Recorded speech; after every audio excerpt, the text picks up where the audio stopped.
একটা ট্রেন এ, ঠিক আছে, ট্রেন এ সে একটা ডিস্টেন্স, কতটুকু ডিস্টেন্স 120 কিলোমিটার, এটা ট্রাভেল করছে কতটুকু সময়ে 3 ঘন্টায়।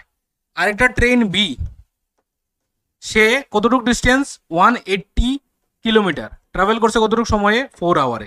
এখন কইছে কে ফাস্টার ট্রাভেল করছে, তাহলে তাহলে এটা বাইর করতে গেলে কি বাইর করতে লাগবো, 1 ঘন্টায় কতটুকু গেছে। তাহলে ট্রেন এ মানে স্পিড, ট্রেন এ কতটুকু করছে, ট্রেনের এর স্পিড যদি বার করি তাহলে কত হইব 120/3 equal to 40 kilometre per hour. এই জিনিসটা না লেখলে কাটি দিব কিন্তু, 40 কিলোমিটার পার আওয়ার কথাটা লিখতে লাগবো। আর এটা কতটুকু গেছে, এটা গেছে আমার স্পিড, এটার স্পিড যদি বার করি তাহলে কত হইব 180/4 ইকুয়াল টু কত হইব 45 কিলোমিটার পার আওয়ার। কে কইছিল ট্রেন এ,